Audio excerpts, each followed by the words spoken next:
Hey there, everybody, this is Ray Carcillo with Geeks Who Like Sports, and today we're doing something new. We're doing something I'm going to call Ray Reviews, and fortunately to keep the alliteration going, Ray Reviews Rage 2 today. Now, this game came out back in May of 2019, a few months ago, but I'm working through my backlog. Figured it'd be a good chance to talk about it. It's a sequel to a game that came out 8 years ago called Rage from id. This one is developed by Avalanche Software, though, probably with id's blessing. They're all under that Bethesda umbrella. And I will say this, Avalanche does a very good job of staying true to the original game's motifs and themes and gameplay, but that might not be a good thing overall. All right, so the basic premise of Rage 2 is it's 50 years after the first game. It's still a post-apocalyptic wasteland, and the Authority, who are these fascist robot mutant cyborgs, basically, they're cyborgs, fascist cyborgs, are still trying to take over everything. You play as a ranger named Ranger Walker, the most generic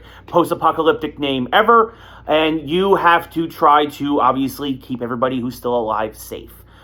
To do that, you have an array of great powers. You can do like a ground pound that destroys a lot of enemies. You can do a telekinetic push, which is really powerful. And you have a bevy of guns. I mean, I'm talking tons of guns. You also have your car, which you can see behind me here, called the Phoenix, which allows you to get through the open world in a relatively good pace, but has missile launchers and machine guns and a nitrous boost as well. Just a quick note, I played this on Xbox One, but it's also available on PlayStation 4 and PC. Now, that said, so the price, we get it. Post-apocalyptic future, we've seen that before, we've done it before. The good thing is that the gameplay is actually pretty solid. The gunplay is actually really good, feels good, is well-balanced, but I would say that that's about it. This is the perfect kind of game where, when I was a reviewer for EGM, we would talk about you had to always finish the game. Unless the game was completely so broken that it was unbeatable. Like, there were a couple of games where there were glitches where my save files would get deleted. This wasn't like that. But this is a game that, if you played it for only 5 hours, you would probably give it an 8 or a 9. The problem is that the whole story mode takes 15 hours, which I put into this, and it's not worth that much. It gets really repetitive and really boring very, very quickly. And the reason for that is because it's set in an open world, but the game plays a lot like the new Doom in terms of its action. Now, you would say this is great, but the problem is that Doom-style action is really oriented for a more linear and narrow focus when it comes to the gameplay. So you're constantly moving from battle to battle, battle to battle, battle, constantly. The open world of Rage 2 destroys that pacing. There's all this transit time to get from point A to point B to fight the next group of thugs.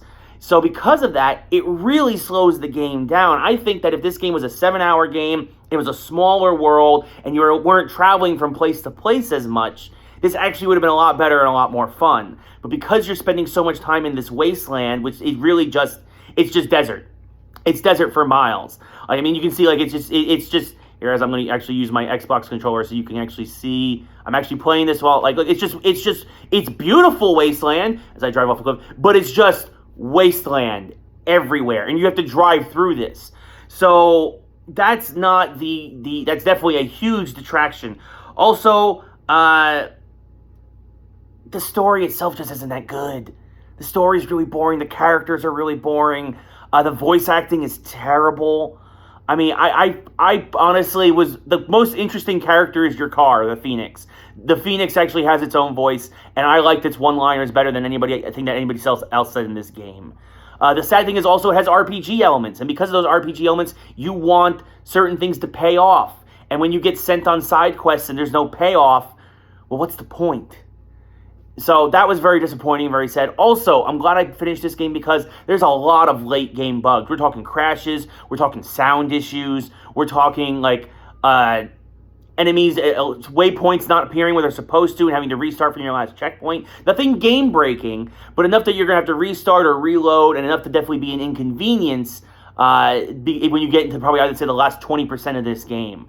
So that was very, very disappointing. That was very, very sad. So again, if you only play this for a couple hours, you might think it's great. But if you're like me and you play everything to completion, Rage 2, it's only a 6 out of 10. It's the honest truth. And this was Ray Reviews.